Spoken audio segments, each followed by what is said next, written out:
कृष्ण। प्रिय भक्तजनों, आज सुनिए वरुथनी एकादशी व्रत के पारणा की संपूर्ण कथा और आरती। एक बार की बात है, एक ब्राह्मण देवता थे। वह प्रतिदिन मंदिर जाते थे। वह प्रतिदिन तुलसी माता की पूजा भी किया करते थे और वह ब्राह्मण देवता प्रतिदिन तुलसी माता से प्रार्थना करते कि हे तुलसी माता, हे तुलसी महारानी, मेरे आनंद करना।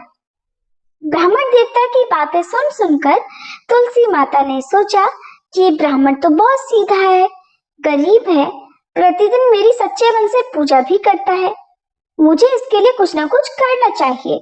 तो एक दिन क्या हुआ कि तुलसी महारानी एक कन्या का रूप धरकर बैठ गई और उस ब्राह्मण देवता से बोली कि हे ब्राह्मण देवता, मैं भी तुम्हारे घर आना चाहती हूँ। ब्राह्मण देवता ने सोचा कि मेरे घर में तो मेरी 6 लड़कियां पहले से ही है, 7वीं लड़की का पालन मैं कैसे करूंगा, लड़कियों का विवाह कैसे कराऊंगा, और मेरे पास तो कुछ भी ऐसा नहीं है, मैं कैसे इस 7वीं बेटी का भी भरण पोषण करूंगा। ऐसा सोच सोचकर वह बहुत परेशान होने लगे। उस दिन तो ब्राह्मण देवता को भोजन भी अच्छा नहीं लग रहा था।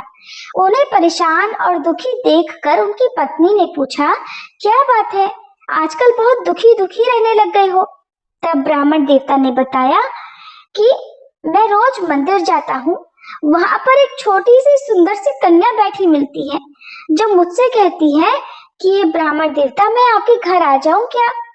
तब उनकी पत्नी बोली, अरे इसमें परेशान होने की क्या बात है, आ रही है तो आने दो।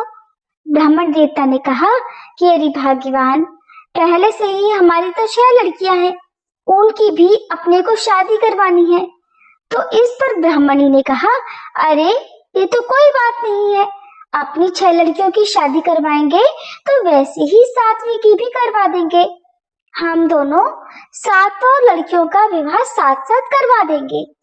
अगले दिन जब वह ब्राह्मण देवता मंदिर में गए तो सीढ़ियों पर वही छोटी कन्या बैठी दिखाई दी। छोटी कन्या ने फिर से पूछा, ब्राह्मण देवता, मैं आपके घर आ जाऊं। तो ब्राह्मण देवता ने कहा, हाँ हाँ चल बेटा, चल मेरे साथ चल। और इस तरह ब्राह्मण देवता उस 7वीं छोटी कन्या को लेकर अपने घर आ गए। तुलसी माता के कन्या रूप में ब्राह्मण देवता के घर पर पधारने से ब्राह्मण देवता के घर में तो खूब आनंद हो गया। घर में तो धन की वर्षा सी होने लगी।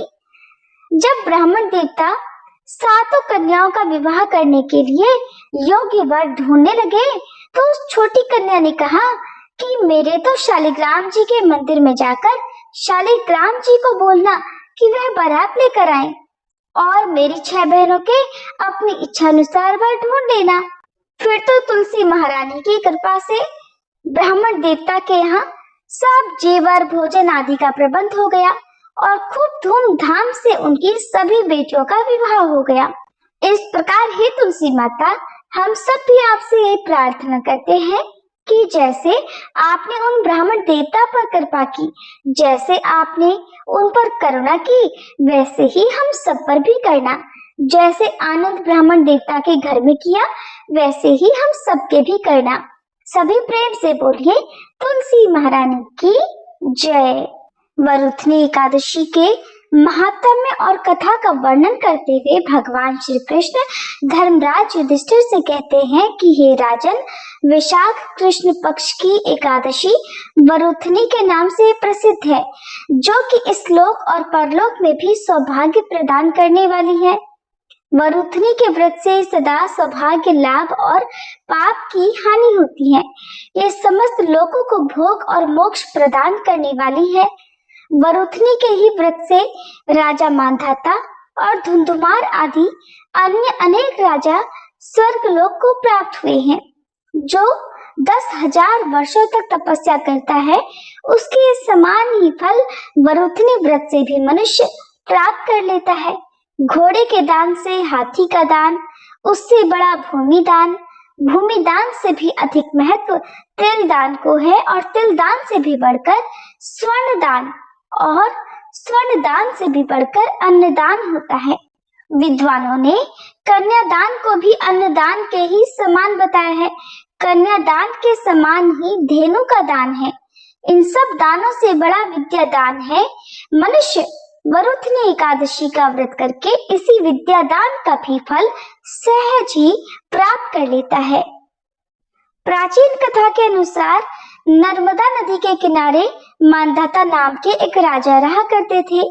राजा का धर्म निभाने के साथ ही वह जप तप करते रहते थे। अपनी प्रजा के प्रति वह दया भाव रखते थे। एक बार वह तपस्या में लीन थे, तब एक भालू ने उनका पैर चबा लिया और राजा को खींचकर जंगल की ओर ले गया। तब राजा ने भगवान विष्णु से प्रार्थना की। अपने भक्त की पुकार सुनकर भगवान विष्णु तुरंत प्रकट हुए और अपने चक्र से भालू का वध कर डाला। लेकिन राजा का पैर भालू ने नोचकर खा लिया था। इस बात का राजा को बहुत दुख था। राजा को दुखी देखकर भगवान ने कहा कि राजन, भालू ने जो तुम्हारा पैर चबाया है वह तुम्हारे पूर्व जन्म का पाप है, जिसकी सजा तुम्हें इस जन्म में भुगतनी पड़ रही है। राजा ने इससे मुक्ति पाने का उपाय पूछा तो भगवान ने कहा कि राजन, तुम मेरी वराह अवतार मूर्ति की पूजा वरुथनी एकादशी का व्रत धारण करके करो। इससे तुम्हारे पाप कट जाएंगे और व्रत के प्रभाव से तुम दोबारा स्वस्थ अंगों वाले हो जाओगे। इसके बाद वैशाख मास आने पर राजा ने सच्चे मन और नियम के साथ वरुथनी एकादशी का व्रत किया और उनका पैर फिर से सही हो गया और अंत में राजा को मोक्ष की प्राप्ति हुई।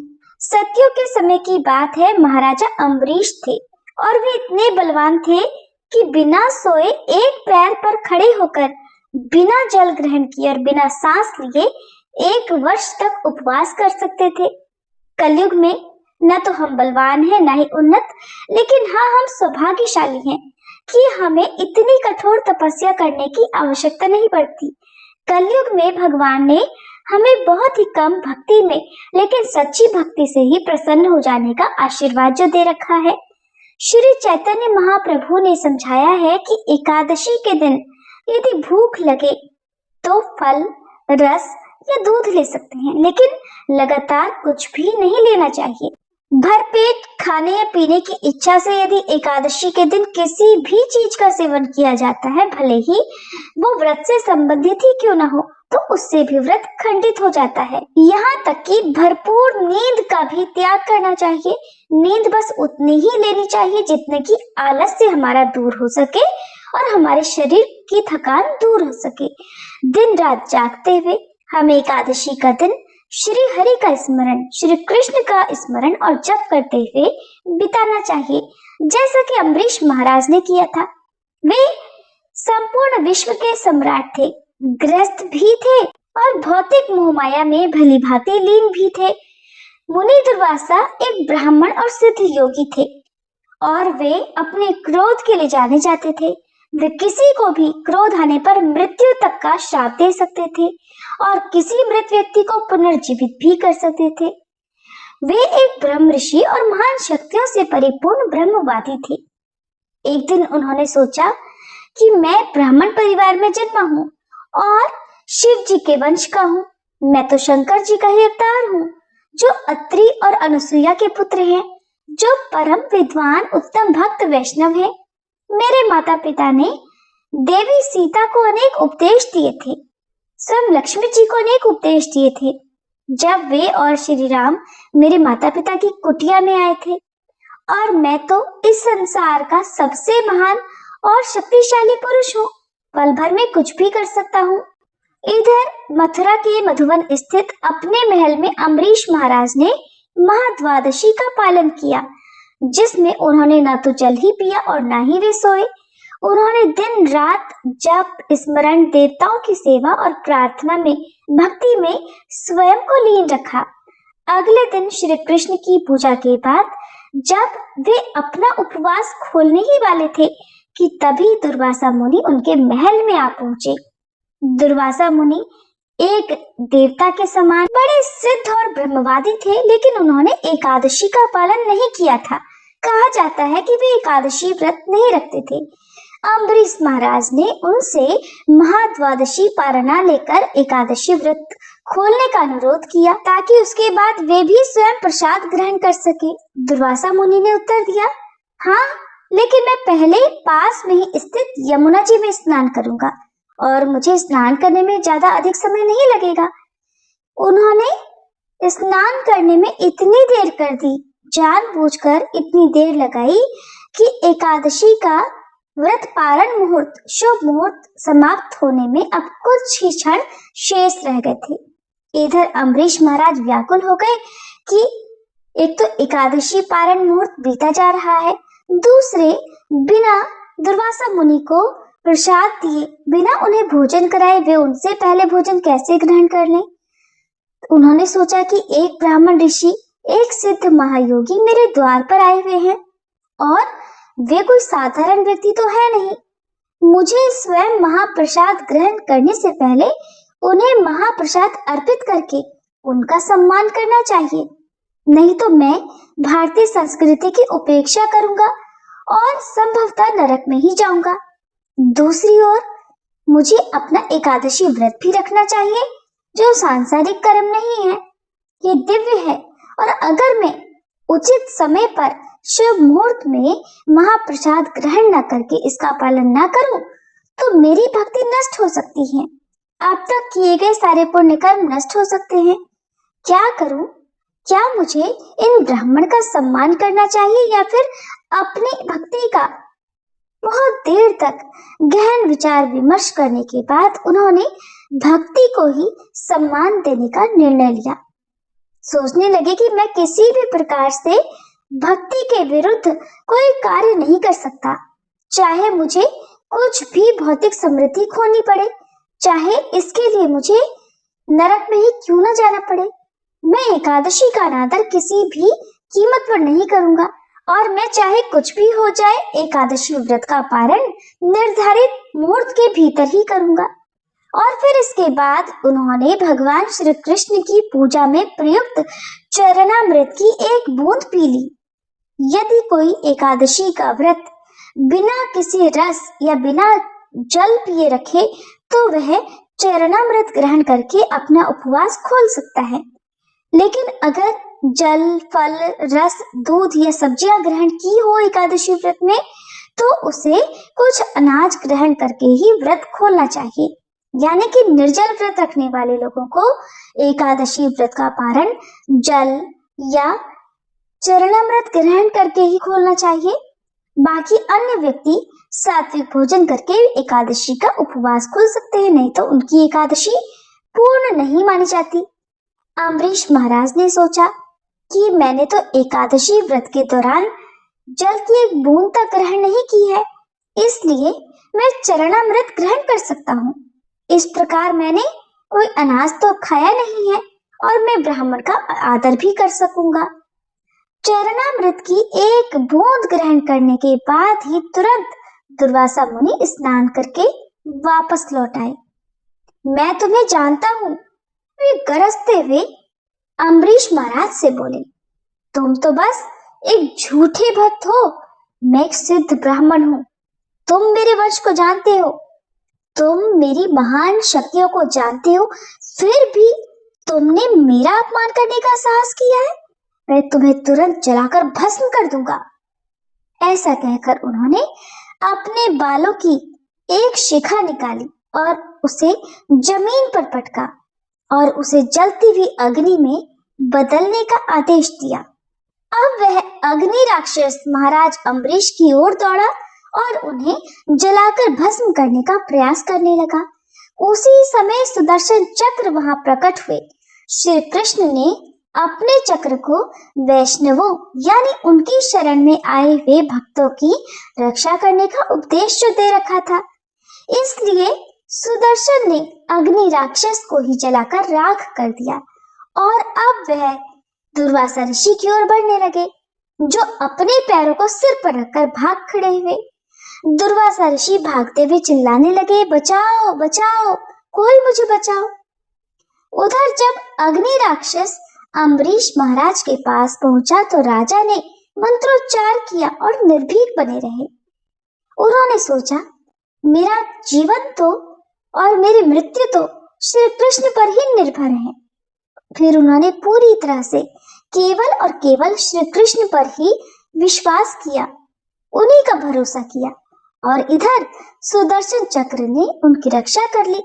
लेकिन दुर्वासा मुनि, जो एक शक्तिशाली ब्राह्मण और सिद्ध योगी थे, मृत्यु से भयभीत होकर भाग गए। उन्होंने पहले अपने पिता भगवान शिव की शरण लेने का प्रयास किया, लेकिन उन्हें अपने पास आते देखकर भगवान शिव ने दूर से ही उन्हें रोका। यहाँ मत आओ, यहाँ से चले जाओ। मैं जानता हूँ कि तुम क्यों भाग रहे हो। तुम इस विकट परिस्थिति में इसलिए पड़े हो क्योंकि तुमने एक वैष्णव का अपमान किया है, और मैं जानता हूँ कि वैष्णव कितने प्रभावशाली होते हैं, और मैं उन्हें नाराज करने से बिल्कुल डरता हूँ। अगर मैंने तुम्हें शरण दी तो यह सुदर्शन मुझ पर भी आक्रमण करेगा। महादेव के पास से निराश होकर अब दुर्वासा मुनि ब्रह्मा जी के पास गए, जिन्होंने भी उनकी सहायता करने से इनकार कर दिया। इसके बाद वे भगवान विष्णु के पास गए और हाथ जोड़कर प्रार्थना करने लगे, हे श्री हरि, हे भगवान विष्णु, मुझे अपने शस्त्र से बचाइए, मैं आपकी शरण में हूँ। भगवान विष्णु ने कहा, मैं तो तुम्हारी रक्षा करने में असमर्थ हूँ, क्योंकि मैं स्वतंत्र नहीं हूँ, मैं तो अपने भक्तों से बंधा हुआ हूँ। उन्होंने अपना हृदय मुझे समर्पित जो कर दिया है, इसीलिए मैंने अपना हृदय उन्हें समर्पित कर रखा है। मैं किसी भी प्रकार से अपने भक्तों से स्वतंत्र नहीं हूँ, मैं पूरी तरह से अपने भक्तों के वश में हूँ, क्योंकि मेरे भक्त भौतिक इच्छाओं से पूरी तरह मुक्त हैं। इसीलिए मैं उनके हृदय के भीतर ही निवास करता हूँ। अगर किसी के पैर में कांटा चुभ जाए तो कांटा तो उसके पैर से ही निकालना होगा, उसके सिर से तो कांटा निकाला नहीं जा सकता। इसीलिए भगवान विष्णु ने कहा कि वैष्णव मेरे लिए सर्वोपरि हैं, उनकी रक्षा करना मेरा परम कर्तव्य है। और अगर तुम उद्धार पाना ही चाहते हो तो तुम्हें तुरंत अम्बरीश महाराज के पास ही जाना चाहिए। उन्हें साधारण ग्रस्त या साधारण क्षत्रिय राजा समझने की भूल बिल्कुल मत करना। ये मत सोचना कि अरे वो तो कुछ भी नहीं है, वो मेरे हृदय हैं, तुम जाकर उन्हें प्रणाम करो। सांसारिक लोग अक्सर सोचते हैं कि मैं तो कितना ज्ञानी, धनी और शक्तिशाली हूँ। अरे ये पाखंडी वैष्णव तो निकम्मे हैं, केवल हरे कृष्ण का जाप करते हैं, कोई सार्थक कार्य तो करते नहीं। ऐसा कभी मत करना, बल्कि सच्चे और निष्ठावान वैष्णव बनो, तभी श्री कृष्ण आपकी रक्षा करेंगे और अपना आशीर्वाद आपको प्रदान करेंगे। भगवान के आदेश पर इधर दुर्वासा मुनि तुरंत महाराज अम्बरीश के पास उनके महल में लौट आए। आकर उन्होंने तुरंत महाराज से विनती की कि कृपया मुझे सुदर्शन चक्र से बचाइए, मैं इसकी गर्मी से जल रहा हूँ। तब महाराज अम्बरीश ने प्रार्थना की, हे प्रभु, यदि मैंने कभी श्री कृष्ण की भक्ति सेवा की है, सच्चे मन से उनकी सेवा पूजा की है, तो कृपया इन ब्राह्मण की रक्षा कीजिए। महाराज अम्बरीश के श्री कृष्ण से ऐसी प्रार्थना करते ही, ये शब्द कहते ही सुदर्शन चक्र एकदम ठंडे हो गए और वह भगवान विष्णु में समा गए। 1 वर्ष पहले जब दुर्वासा ऋषि भगवान के शस्त्र से अर्थात सुदर्शन चक्र से डरकर भागना शुरू हुए थे, तभी से अम्बरीश महाराज ने कुछ भी नहीं खाया था। वास्तव में वे उस समय अपना एकादशी व्रत पारण करने जा रहे थे, तभी ये घटना घटित हो गई। और तब से दुर्वासा मुनि लगातार भाग रहे थे। वे वचन देने के बावजूद भी महल में नहीं आए थे, इसलिए तब से लेकर आज तक यानी 1 साल तक अम्बरीश महाराज ने कुछ भी नहीं खाया था। जब दुर्वासा मुनि महाराज के समक्ष आए तो राजा ने अत्यंत विनम्रता से उनसे क्षमा मांगी। महाराज हाथ जोड़कर कहने लगे, हे मुनिवर, मैं तो कुछ भी नहीं हूँ, नहीं मैं भक्त हूँ, बल्कि मैंने तो अपना व्रत खोलकर आपका अनादर और अपमान किया है। दुर्वासा मुनि ये सुनकर महाराज अम्बरीश के चरण कमलों में गिर पड़े, जिससे महाराज ने उन्हें तुरंत उठाकर उनका आलिंगन कर लिया। अम्बरीश महाराज ने उनसे दया करने और महाप्रसाद ग्रहण करने का अनुरोध किया। तब दुर्वासा मुनि ने अपने नए एहसास को व्यक्त करते हुए कहा कि भक्त स्वयं श्री कृष्ण से भी अधिक शक्तिशाली हैं। श्री कृष्ण ने तो वास्तव में अपनी सारी शक्ति वैष्णवों को दे रखी है। और फिर दुर्वासा मुनि ने सहर्ष महाप्रसाद ग्रहण किया, जिसके बाद अम्बरीश महाराज ने भी पूरे 1 वर्ष बाद अपने पूरे परिवार के सहित प्रसाद ग्रहण किया। इसलिए विनम्र बने रहिए और श्री कृष्ण और एकादशी की भक्ति में दृढ़ विश्वास रखिए। हम एकादशी का पालन करने के लिए अपना मन, प्राण और आत्मा समर्पित कर सकते हैं। इसलिए एकादशी हमारी रक्षा करेंगी, क्योंकि वह प्रेम और भक्ति की भी जननी है। सभी प्रेम से बोलिए एकादशी माता की जय। प्रिय भक्तजनों, अब सुनिए तुलसी महारानी की आरती। तुलसी महारानी नमो नमो, हरि की पटरानी नमो नमो। धन तुलसी पूरण तप कीनो, धन तुलसी पूरण तप कीनो। शालिग्राम बनी पटरानी नमो नमो, तुलसी महारानी नमो नमो। जाके पत्र मझरी कोमल, जाके पत्र मझरी कोमल। श्रीपति कमल चरण लपटानी नमो नमो, तुलसी महारानी नमो नमो। धूप दीप नैवेद्य आरती, धूप दीप नैवेद्य आरती। पुष्पन की वर्षा वर्षानी नमो नमो, तुलसी महारानी नमो नमो। 56 भोग 3600 व्यंजन, 56 भोग 3600 व्यंजन। बिन तुलसी हरि एक न मानी नमो नमो, बिन तुलसी हरि एक न मानी नमो नमो, तुलसी महारानी नमो नमो। सभी सखी मैया तेरो यश गावे, सभी सखी मैया तेरो यश गावे। भक्ति दान दीजे महारानी नमो नमो, तुलसी महारानी नमो नमो। हरि की पटरानी नमो नमो, तुलसी महारानी नमो नमो। तुलसी मैया की जय।